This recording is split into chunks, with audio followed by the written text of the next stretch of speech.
जय हिंद मित्रों।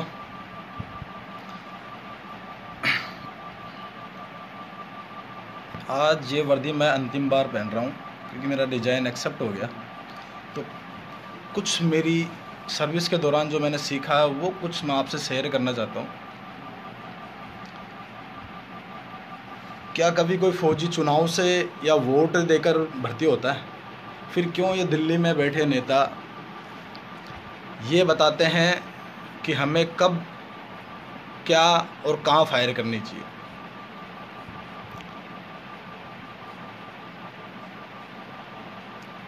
हद होती है जब कोई दिल्ली में बैठे ये बोलता है कि नहीं, इनको कौन सी गन दी जाए कौन सी नहीं। अगर मैं मान लूँ ये नेता अपनी सुरक्षा के अंदर पेटल गन यूज करवाए, हम में कोई दिक्कत नहीं, हम भी यूज कर लेंगे। खुद की सिक्योरिटी में इनको AK-47 चाहिए, लेकिन जब वहाँ जवान अगर किसी बॉर्डर पे लड़ रहा है तो उसको पेटल गन चाहिए। इतनी अजीब हमारे देश का सिस्टम खराब है, अभी से नहीं 70 साल से। एक धूर्त व्यक्ति आज़ादी के बाद ही आर्टिकल 370 लगाकर ही देश की सुरक्षा का सौदा उसने कर दिया था,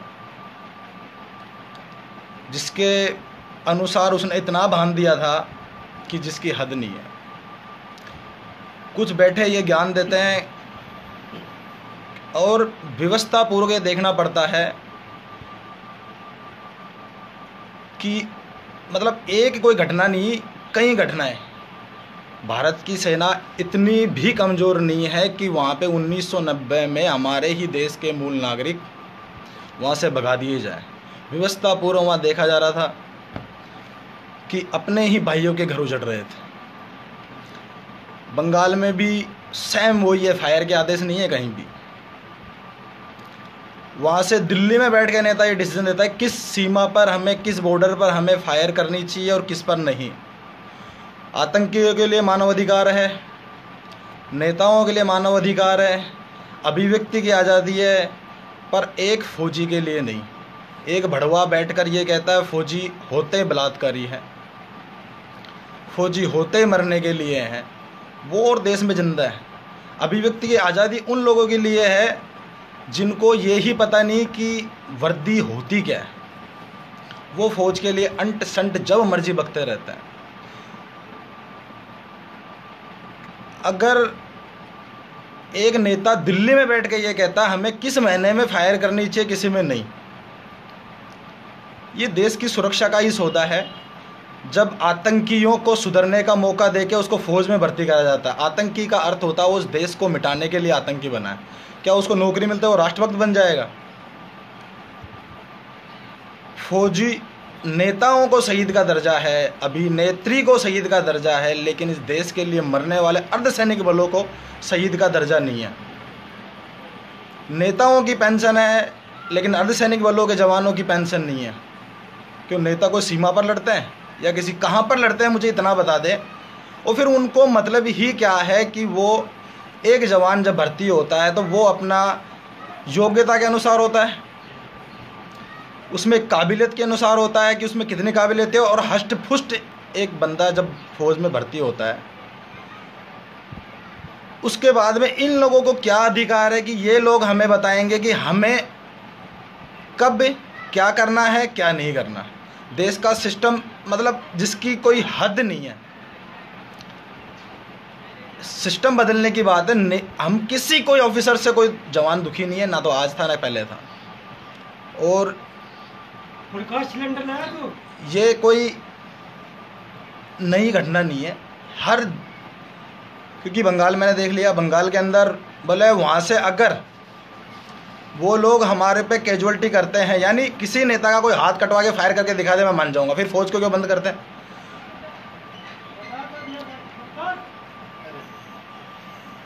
एक बंदा बैठकर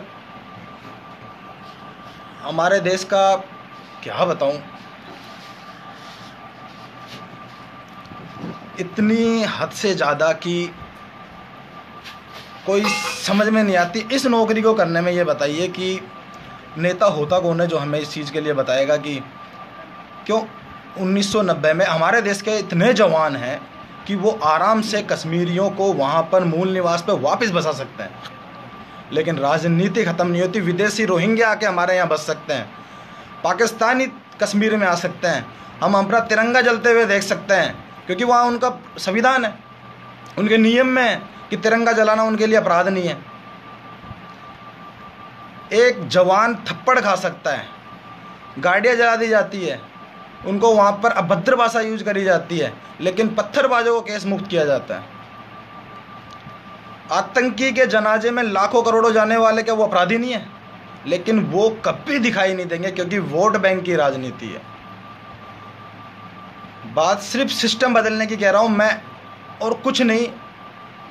दुखी हुआ था बहुत, मेरी कोई घरेलू कोई ऐसी कोई समस्या नहीं थी कि चलो हाँ, लेकिन समस्याएं ये थी दिमाग में हमेशा रहती थी कि हर दिन किसी से ऑफिसर से पूछे कि क्या बात है, कि दिल्ली से आदेश नहीं है।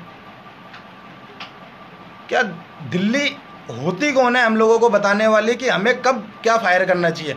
हमारी हर चीज़ का हिसाब उनको देना पड़ेगा। तो देश की सुरक्षा होती है। अरे विदेश से जो सीख रहे हो तो इजराइल से, चाइना से सीखो कि वो अपनी सेना पर देश की सबसे बड़ी बजट उनका उन पे खर्च होता है। या नेता बैठ के सोचता है कि उसको कितनी तनख्वाह दी जाएगी, उस फौज को कितनी। यार हद है, कम से कम शहीद का दर्जा उन नेताओं को देके हमारी आत्माएं तो मत जोड़ो। क्या फौज को शहीद का दर्जा नहीं मिलना चाहिए? उनको पेंशन नहीं मिलनी चाहिए? नेताओं को किस बात की पेंशन दी जा रही है? और फिर व्यवसाय की बात आती है तो एक अगर कोई भी सरकारी कर्मचारी हो, चाहे वो किसी भी उसका हो, वो और व्यवसाय नहीं कर सकता, पर लेकिन एक नेता राज की पदाधिकारी होते हुए वो कितने भी बिजनेस कर सकता है। सारे नियम सब कुछ इस देश में उनके लिए लागू है, लेकिन एक जवान या किसी के लिए ये नियम लागू नहीं है कि एक व्यवसाय के अलावा वो और नहीं कर सकता। मेरी ये घरेलू समस्याएं थी कि दिल्ली में बैठा नेता जब ये बोलता है कि हमें किस अनुसार कब फायर कब नहीं करना चाहिए, इन्हीं कारणों से मैंने रिजाइन दिया है। और जितना किया पूर्ण ईमानदारी से करके, मैं इस वर्दी में शायद अंतिम बार आपके सामने लाइव आ रहा हूँ।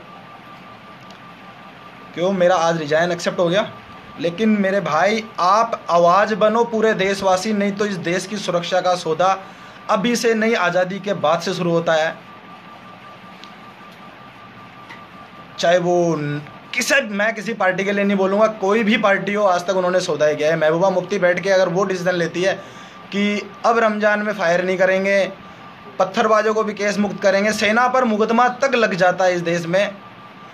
और एक अगर गलती से अगर जहाँ पर फायर के आदेश नहीं है और वहाँ कोई फौजी अगर फायर कर दे तो वो पेशियों पे घूमता रहेगा, उसके चक्कर मारता। अगर कोई मर गया गलती से तो फौज तो है ही, या फिर सिविल जेल से और परेशान हो। क्या हमारे देश का सिस्टम यही रहेगा हमेशा? आवाज़ हकीकत में है कि ये सोशल मीडिया हो या जो भी, अगर जन जागृति हो तो कोई औकात नहीं है किसी आतंकी की वो जो देश में आ भी जाए। यहाँ तक कि संसद में भी बम फेंक दिया, या फिर कोई होटलें हमारी जाती है, या मतलब कोई भारत का एक ऐसा कोना ही नहीं बचा जहाँ पर आतंकी नहीं घुस सकता। सरकार जब पूरे देश मना कर दिए उन रोहिंग्याओं के लिए, तो हमारे देश में बसाने की जरूरत क्या थी? फिर एक देश और इतने संविधान, इतने नियम, सिर्फ और सिर्फ क्या फौजियों के लिए? मतलब कहीं तो कोई आत्मा झोड़ जाती होगी इन लोगों की, या बिल्कुल ही मर गई कि एक सैनिक जब मर्जी, वो एक सिविल जो सिर्फ गद्दार हैं वो आते हैं, थप्पड़ मार दिया, पत्थर मार दिया, गाड़ियाँ जला दी। हकीकत यह है कि 90% लोग ग्रामीण इलाका क्षेत्र से आते हैं और वो फौज में लगते हैं। अगर किसी का भी ज़्यादा करके 90% अगर मरने वाले हैं, शहीद होने वाले हैं, या जो भी है, क्योंकि 100% उनमें तो 90% गरीब के ही हैं, इसलिए इन नेताओं को दुख नहीं होता, क्योंकि इनकी औलादे जानी नहीं है, तो इनको आदेश से और बिना आदेश से क्या मतलब है। लेकिन कब तक? अगर जितना जल्दी अगर सिस्टम में बदलाव नहीं हुआ तो इस देश की सुरक्षा बिल्कुल ख़त्म हो जाएगी।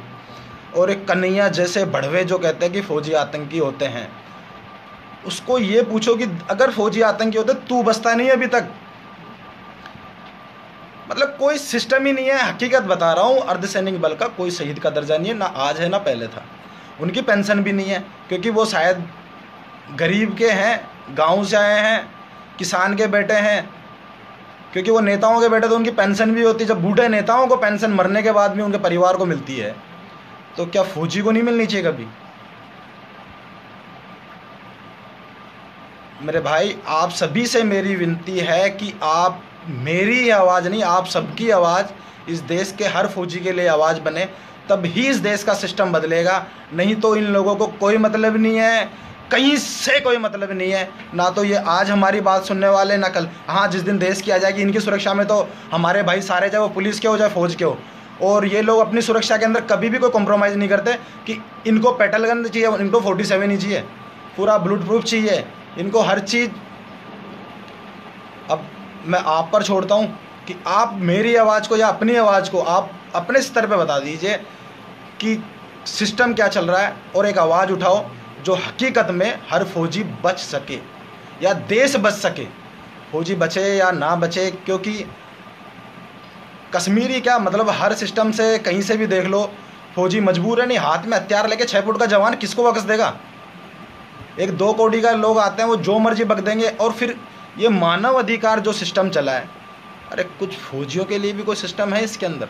या मानव अधिकार सिर्फ उन्हीं के लिए कि तारबंदी या इंटरनेशनल बाउंड्री की तार काटना वाले आदमी को मार नहीं सकते क्योंकि मानव अधिकार उसके लिए भी लागू है?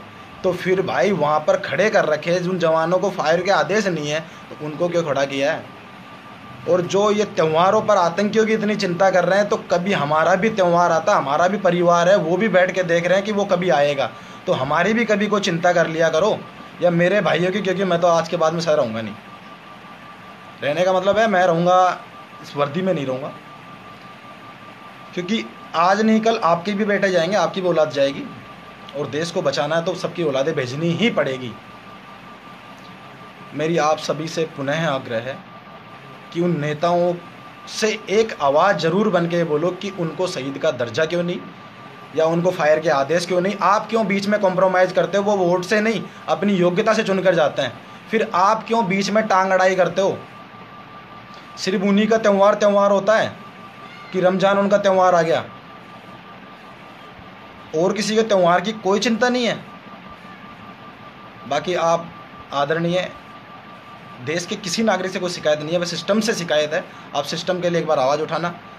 मेरी अंतिम बार वर्दी की विनती है आपसे कि ज़रूर से ज़रूर आप शेयर करो, ना करो जो भी है, लेकिन आप अपनी भाषा में अपना विचार रख के और मेरी बात को उन नेताओं तक जो दिल्ली में बैठे ये कहते हैं कि अब फौजी को कहाँ पे मारना है, कहाँ पर नहीं मारना, तो उनकी ज़रूर मेरी बात या अपनी बात अपनी भाषा में उन तक पहुँचा दो, क्योंकि देश की सुरक्षा ही हमारी सुरक्षा है।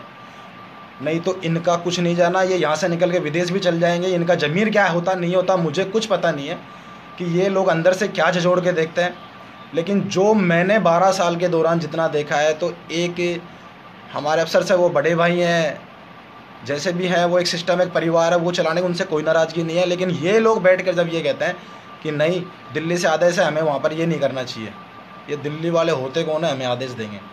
और इस टाइप के आदेश की देश की सुरक्षा के साथ आतंकी भर कर सकते हो आप, हर किसी को भर्ती कर सकते हो, पर ठीक है, जैसा भी हो आप मेरी आवाज़ बनो, यही मेरी लास्ट विनती है आपसे। जय हिंद, जय भारत, वंदे मातरम।